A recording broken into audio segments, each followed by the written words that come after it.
Love podcast, hate nonsense. It's the PoliticsJOE Pubcast. Yes.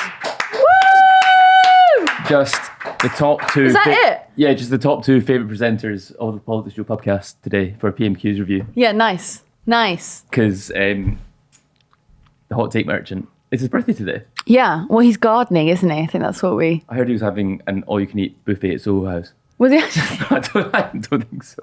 Oh. I think what would be a rubbish 30th birthday? What would be a rubbish one? Yeah. Probably coming into work. Yeah, so he's made a good decision not to. Yeah, or turning 30 in general. Yeah, it's dreadful. I'm not going to do that. No, I'm not either. I've given it up. Cold turkey. I was going to say you're actually 30 quite soon. But Would you shut your fat whole mouth? I thought you might hit me. So So you said it anyway. It'd be good content if you clocked me. I'm not 30 soon because I've said that I'll give up smoking when I'm 30. So I'm not 30 soon. So you're 31 once you give up smoking? Yeah. So when hell freezes over? Yeah. Cool. Should we do the first clip? Yeah, let's do PMQs. Mr. Speaker, the wealth of billionaires has skyrocketed over the past decade, whilst average working households in the UK have the lowest living standards since the 1950s. Whilst hard-working families are struggling to make ends meet, the wealthy are playing by a different set of rules, with reports even that members of the House of Lords are trying to exploit the non-dom status loophole to avoid paying their fair share. So does the Prime Minister agree that whether you're the wife of the most powerful man in the country or the host of The Apprentice, no billionaire should qualify for special tax treatment while my constituents face soaring levels of inequality and poverty? Well, Mr. Speaker, the facts tell a very different story to what the honourable gentleman said. He mentioned inequality. Inequality today is lower than it was in 2010. He mentioned the number. He mentioned the number of people in poverty, Mr. Speaker. Again, I'm pleased to say there are 1.7 million fewer people in poverty today than 2010, including many in Scotland. But, Mr. Speaker, of course we understand that things are challenging right now with the cost of living, which is why we've put in place record support to help families, particularly with their energy bills, and particular for the most vulnerable in our society, with record amounts of cost of living payments going to millions across the country, including in Scotland, showing the power of the United Kingdom government. So that was Dundee West MP Chris Law. Friend of yours, yeah? Yeah, I know him from school. Do you actually? Do I know him from school? Oh, I don't know. He's in his 40s. Oh. I don't know what age you were friends with when you were at school. He'd have been like hanging out. What child should hang out with a 20-year-old? Man is 20s, man is 30s. Well, I knew a lot of girls who were hanging out with men in their 20s, but now I look back on it, I'm like, what the hell was that? Yeah, probably shouldn't. Well, let's not talk about that in relation to Chris Law's question. No, let's not do that. Sorry. Okay, yeah. So, What did you make of Chris Law coming for Sunak over being rich? Well, I think the most interesting part of it was Rishi Sunak's answer, because he completely avoided I'd say about 80% of what Chris was asking. So, Yeah, so Chris Law's asking about non-doms and tax inequality. And it's basically a jibe being like, oh, do you remember when you were married to a non-dom? And also, could you please charge a few of your friends the correct tax rate? Yeah, we're just asking for a little bit. And then Sunak came back with completely avoiding the non-dom stuff and just went for inequality as petering out, which... All right, so you know how they've redefined the numbers for what they've reconfigured how poverty is conceived. Mm-hmm. So they've basically got this amazing figure now, which is like there's a million fewer people in poverty. But what that actually is, there's a million fewer people who qualify for our definition of poverty. Mm-hmm. It's very clever, isn't it? Yeah, so they're still living a totally unacceptable living standard in the UK. But they don't technically live in poverty. Yeah. So that's fine. Yeah. So they're doing good work. So it's basically like if I decided that I don't consider that T-shirt grey. You're not wearing a grey T-shirt. No. I'm gaslighting you. So once again, the Tories are gaslighting the country. What did you make of it? Yeah, strong. Yeah? Strong opening. I think his I suppose evaluating the actual performance of how someone deals with Prime Minister's questions is quite redundant, but I'm going to do it anyway. You should. Because he didn't seem to have any fight in him. this week? Sunak or Chris? Sunak. Chris, I thought was... You like how I'm going for Chris, just first name? Yeah, Chris. First name basis. Seeing as Chrissy he was Law your was... teacher. he was typically animated after his arse comment last week. And Sunak kind of just like that was his vibe today. Yeah, but it's the SNP, isn't it? So Sunak's like, you know? Yeah. Well, they can't win in Scotland, can they? The Tories? Yeah. Second biggest party in Scottish Parliament. Yeah, but that's not really saying very much when you look at the map, is it? You know, that's sort of like saying Lib Dems are the third biggest party, you know, Where? in England. And you're like, yeah, but Okay. there's like 9 of you. You know? Yeah. Sorry, anyway, and I'll be at the Lib Dem conference next week and I'm... Yeah. Any people listening, Ava does like and respect the Lib Dems. Yeah. We need to make that clear. Next clip. Go for it. The truth is they're presiding over mayhem in the criminal justice system. Only a few short months ago, Zara Alina's family said ministers had, and this is their words, blood on their hands after probation failures that led to her murder. So it beggars belief that we're back here once again. The Chief Inspector of Prisons said conditions in Wandsworth are so bad it should be shut down. The Chancellor is telling anyone who'll listen that he raised concerns months ago. Probation, school buildings, now prisons. Why does the Prime Minister keep ignoring the warnings until it's too late? Prime Minister. Mr. Speaker, the honourable gentleman with his background should know better that because of the wide variety. Because of the wide variety and considerable difference in severity of people charged under that Act, it is not and has never been the policy that they are all held in Category A prisons, something that I shouldn't need me to point out to him given his experience. But he talked about resourcing. I am happy to tell him that over the last few years, we have delivered an extra 4,000 new prison officers. Staffing levels at Wandsworth in particular are up by 25% in the past 6 years. And because we're boosting prison pay, we're also improving retention and at the same time investing £100 million to improve prison security with new measures like X-ray body scanners. But if he wanted to have a truly honest debate about this, perhaps he'd acknowledge that prison escapes under the Labour government were almost 10 times higher than under the Conservative. I think this PMQs kind of exposes the Tories at the moment, because you have Starmer in all his questions coming for Sunak over. He's kind of parking his tanks on the Tory lawn. He's coming for the Tories on state security and law and order, which that's been the Tory strategy for however long, like umpteen years even, has been we are the party of law and order. We will keep our borders secure. Tough on crime. Tough on crime. Yeah. Not tough on the causes of crime. No.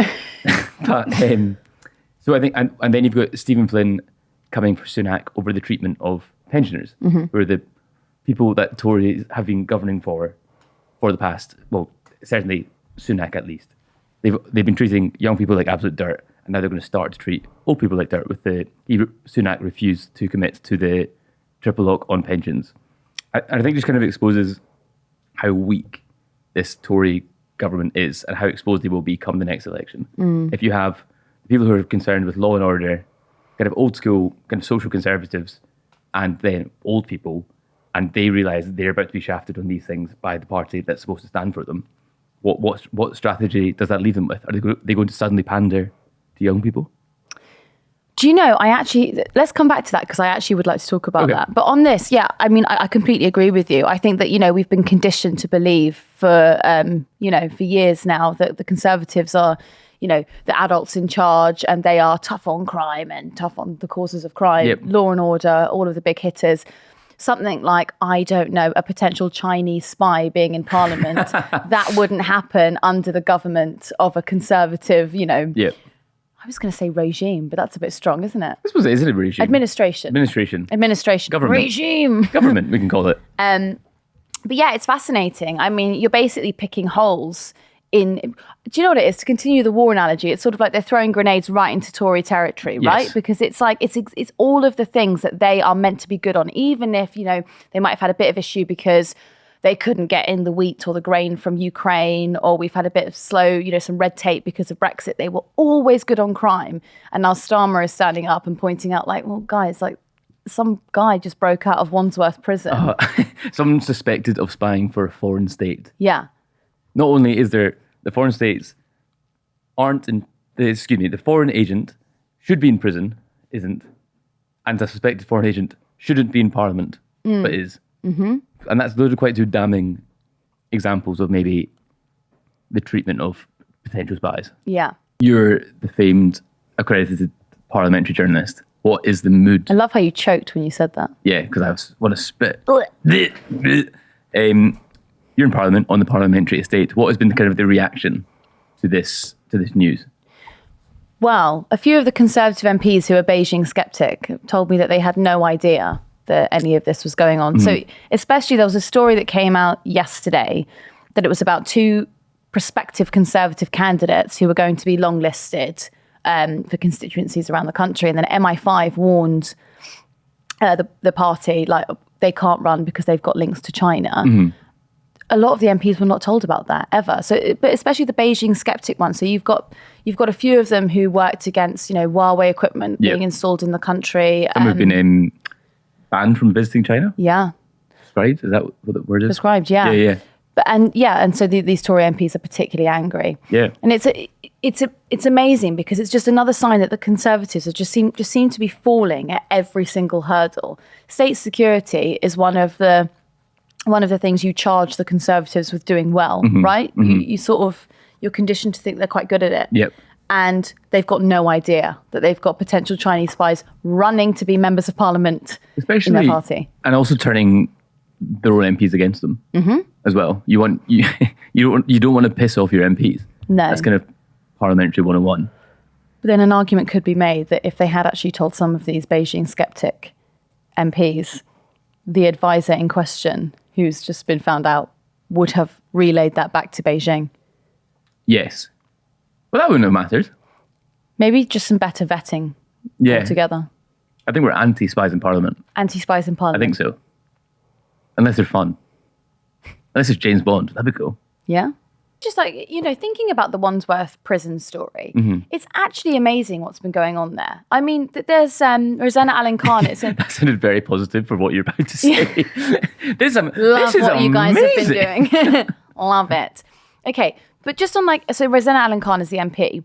She was standing up in the Commons the other week, and she was saying that over Christmas there was something like 15 staff on one shift, like to look after 2,000 people. Now, I don't know much about crowd control. I'm just saying, if things were to get out of hand, they'd probably get out of hand quite quickly. Yeah.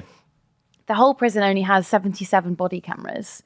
So there are a lot of times that prison officers are going onto the wings without video protection, but also bad for the prisoners because there's 65 cases of outstanding of violence being used untoward against prisoners. So there's no evidence of the prisoners who might have been slapped up, no evidence vice versa for the prison officers if they get into trouble, or no protection for them. Like, what is going on there?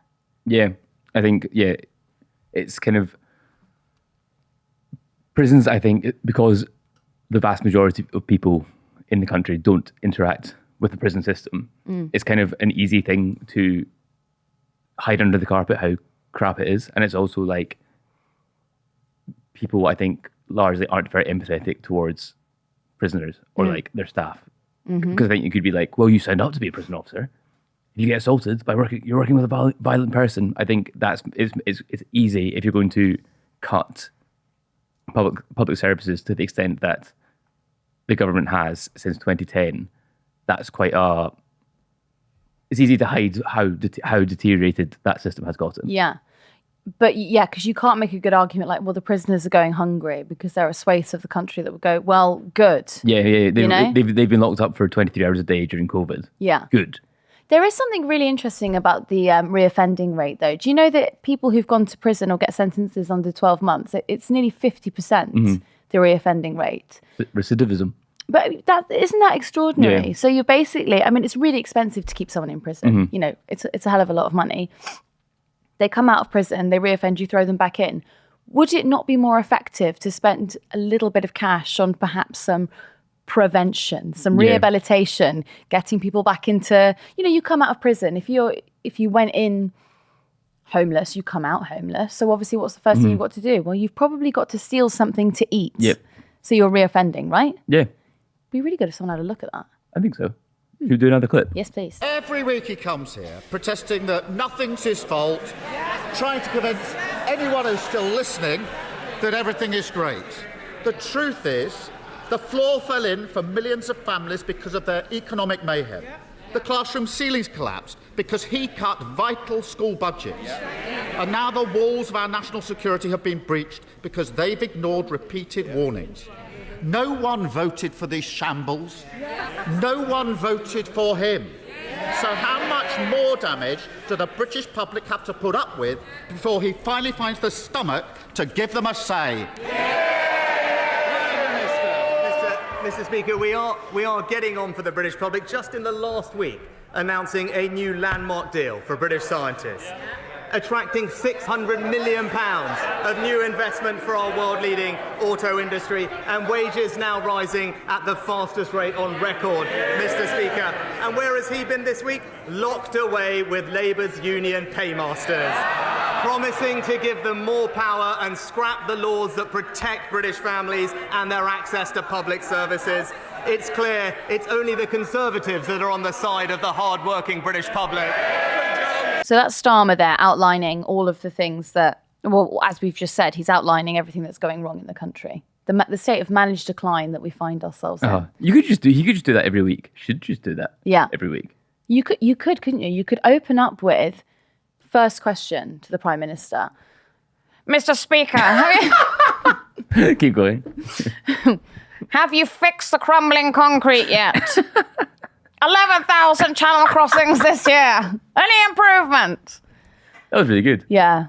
Well, Mr. Speaker, we've... that's me doing Rishi Sunak. I think... We didn't get to the line. No, excuse me, do Rishi Sunak. We've actually uncovered 3 new Chinese spies working... I got better news. Yeah. He's Mr. Hindsight. I'm Mr. Inaction. Just 2 uninspiring men shouting at each other. Yeah. Have you seen that guy on TikTok who does impressions of Keir Starmer?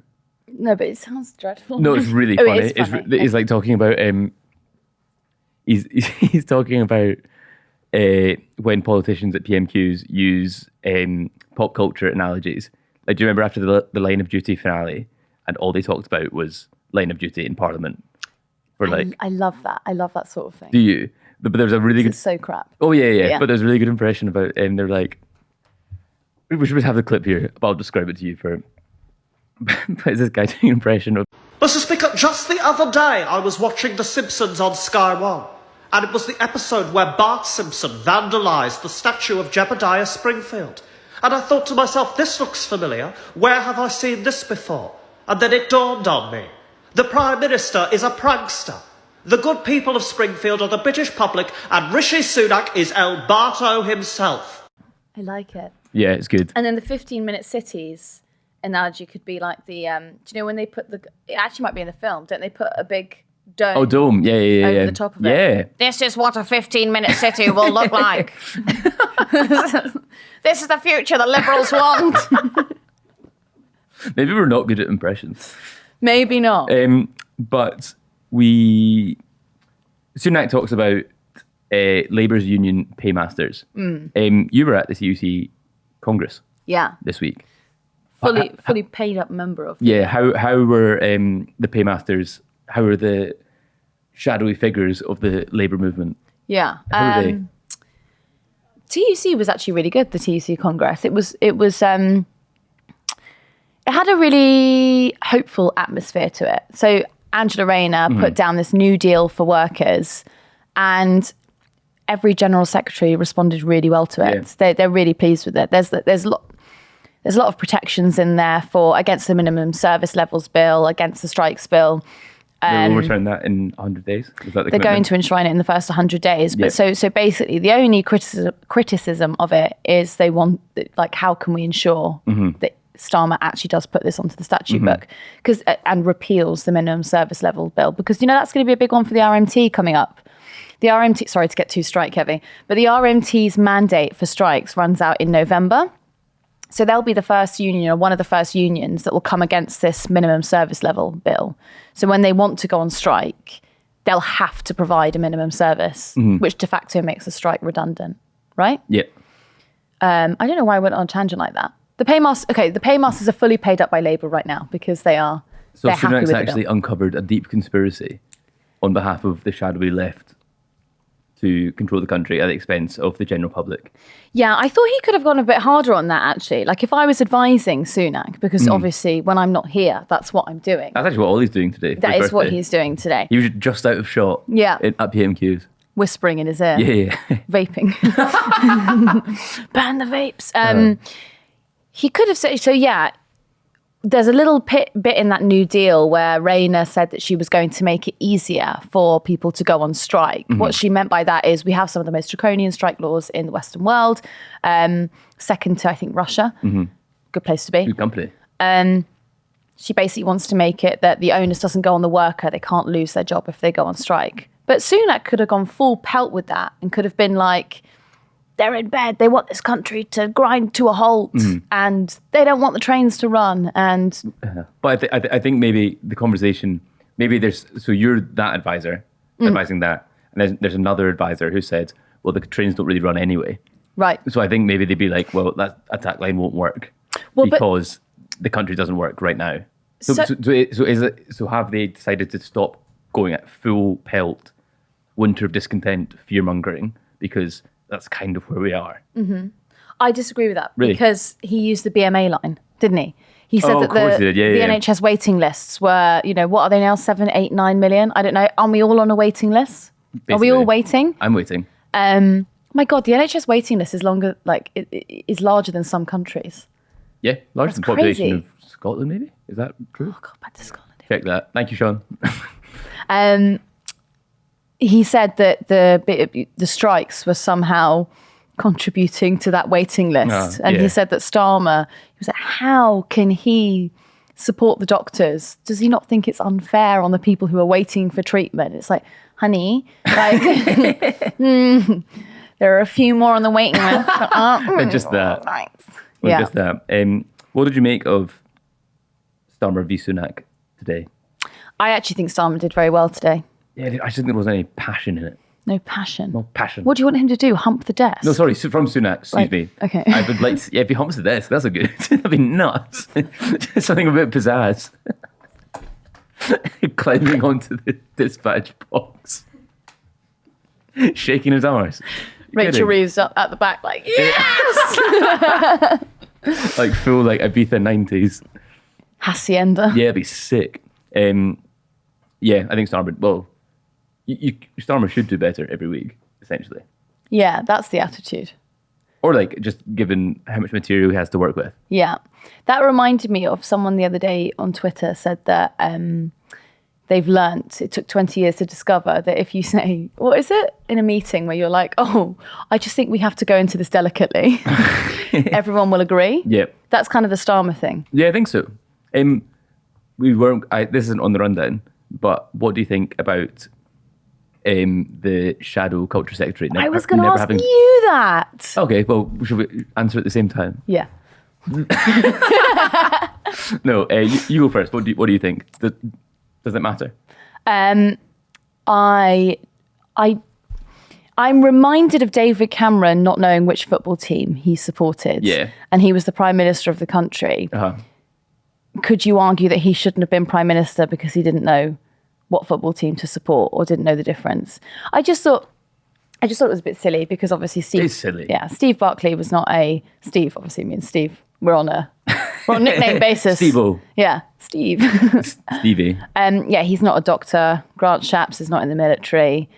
If you were really looking around for... It's a really disingenuous reading of the way the cabinet works. Yeah. And also, given who was previously culture secretary, Dean Doris couldn't even articulate how any sporting thing worked in a promotional video.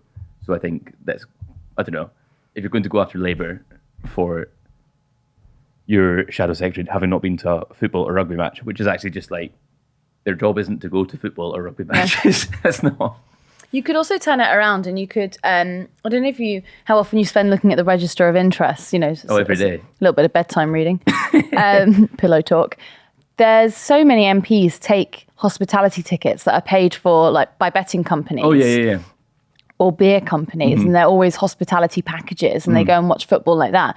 So I'm sure when she becomes the Secretary of State, then she'll be gifted a few of those packages. Yes. Should we do Stephen Flynn? Please. As someone who spends more money heating their swimming pool than the total value of the UK state pension, I think it's safe to say that the Prime Minister might not be as invested in this topic as some others. But let's afford him the opportunity to clear up any confusion. Will he commit his party, the Conservative Party, to maintaining the state pension triple lock beyond the next general election? Yes or no? Prime Minister. Mr. Speaker, this is the party that introduced the triple lock, Mr. Speaker. This is the party that has delivered a £3,000 increase in the state pension since 2010. It's also the parties that ensure that there are 200,000 fewer pensioners living in poverty today, and this winter ensuring that pensioners get an extra £300 alongside their winter fuel payment to support them through the challenging times with inflation. So, Mr. Speaker, our track record is clear. Flynn on the side of old age pensioners. Yeah. Yeah. Strong. I am going to say something very unpopular. Oh no. The triple lock really annoys me. Does it? It does. Why? Because if you are a young person at the moment and you're paying a graduate tax, you're paying more tax than the people who are now pensioners ever did, right? You're also renting because you can't get onto the property ladder, and you're in the middle of a cost of living crisis, so you're spending more on bills.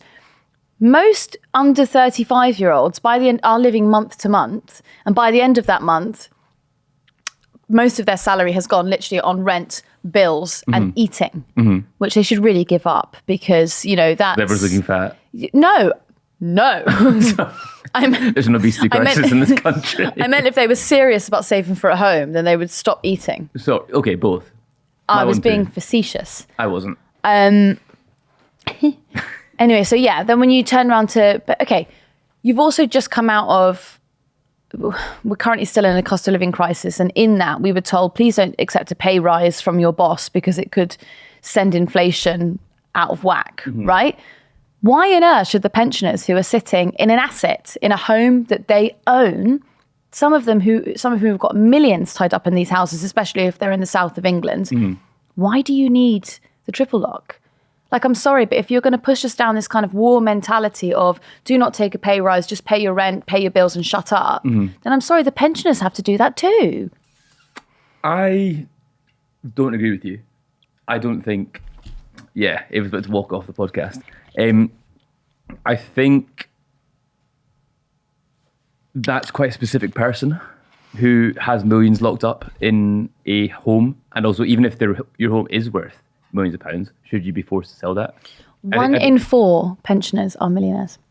Okay, there's 75% who aren't. That's most. That's most. Like, I think people who are elderly are still incredibly vulnerable. I think there needs to be kind of more empathy towards these people. And I think actually what perhaps a solution to this is to maintain the triple lock. And I think we should just simply tax the rich. That would be, I agree with you that I should not be taxed to the degree that I am. And that's just because it's me for no other reason. But I mean, like, younger people are being taxed to that ludicrous degree to fund social services when we can't afford it, whereas the rich are not being taxed to the extent that they are. No, correct. And I think that there is a solution that isn't unlocking the triple lock on pensions. I think also because if the state pension exists and by the time we retire, I would quite like that. I don't think that we will get it. I don't think we will get it. The biggest thing that we definitely won't get. But if we do, it'd be quite nice to have that triple lock. Yeah. But the biggest thing we won't get is adult social care. That's Yes. one thing that I just find extraordinary. You pay that every month in your council tax. By the time we get there, we are not going to be eligible for it. And there are people who are sitting in, as I said, £1 million homes that they might have bought for £75,000 when they were younger. And they're refusing to remortgage the house to pay for their own social care because they want to pass that asset on to their kids or their grandkids. And I just think that's barefaced inequality. I think, if you live in a house that is now worth millions and it wasn't when you first bought it, you've done nothing to appreciate the value on that house. You've benefited from a government that's put in, I don't know, vital services, transport links that have made your house more valuable in the area that you own it. Yeah. You haven't done anything to earn that money. You should now have to take it out and pay for yourself to do things. But then another solution to that would be, as our friend Harry Lambert might suggest, a wealth tax. A wealth tax, yeah. Because I think that's a more targeted, strategic way of dealing with that. Yeah. So you have the millionaire pensioners who got lucky, and their assets just appreciated in value. So yeah, they get to pay their fair way, but then you get the pensioners living in poverty using food banks still get their pensions that are triple locked. Yeah, it's just that You hate old people. I'm against a wealth tax. Are you? No. Oh, right. You didn't mention that last week when Harry was on. Oh, Harry, I love the wealth tax. Oh, Harry, that's that was so Ollie. good. Your article was so good. That was me. Yeah. Last Guys, can we put a link in bio for that article, please? It's really good, that, yeah? Actually, can we just have a dramatic reading of the article instead of the podcast? Last one? Yes.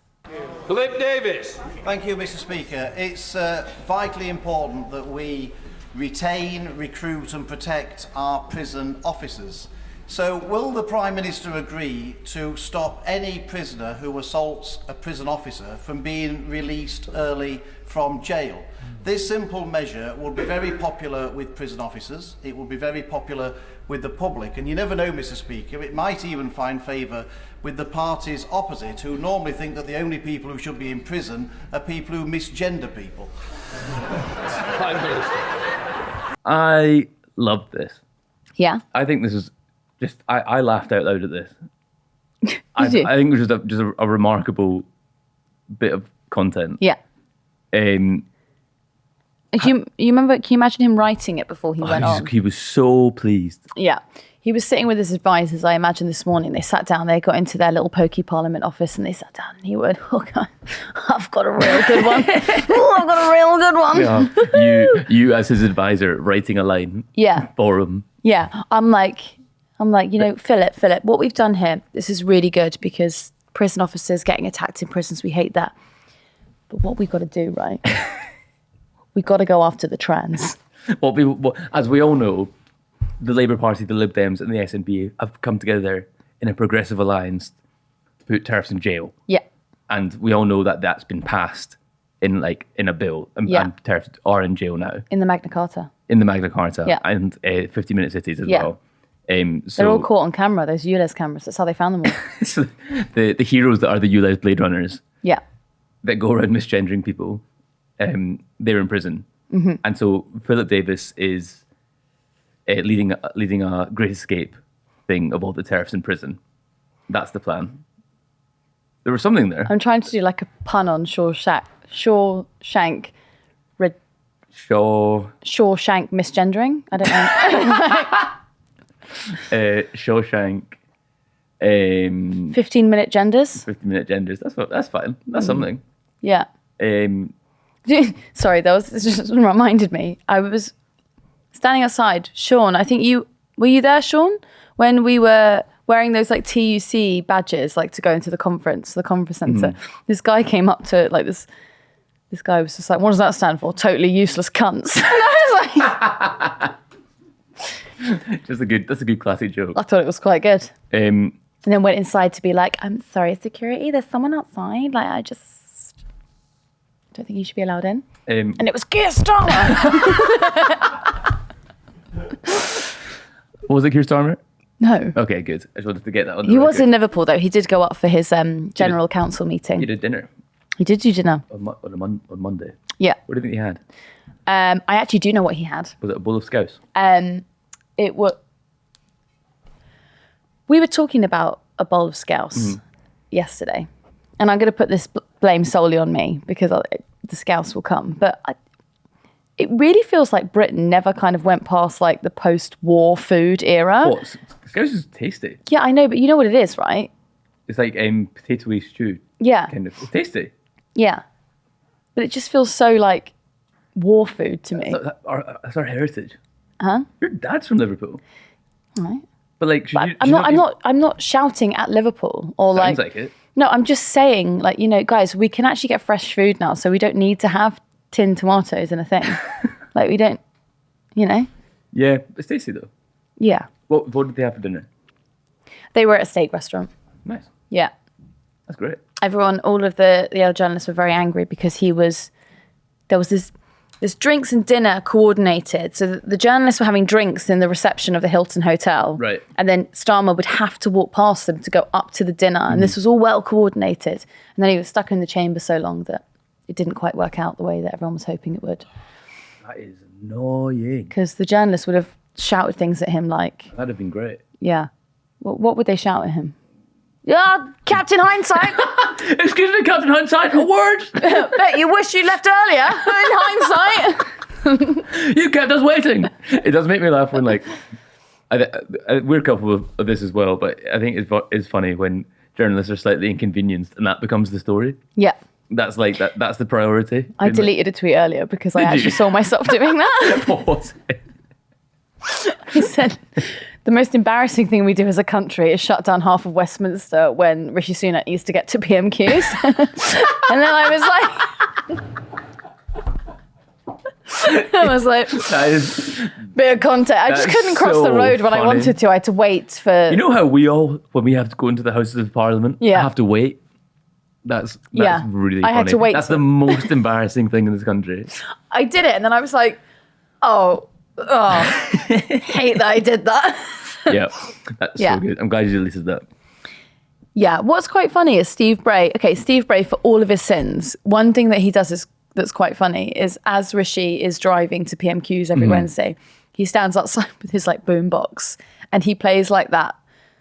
Hang on, I've got to hum it. It's like it's from like Star Trek or Star Wars or something. It's Darth Vader? It is Darth Vader. Yeah. He plays that and he like stands up on the fence and he's like, it's quite funny. That is funny. Shall we leave it there? Yeah. Excellent. Thank you everyone for listening to this PMQ's reaction. Oh, and come and see us in Liverpool. Oh yeah, do that.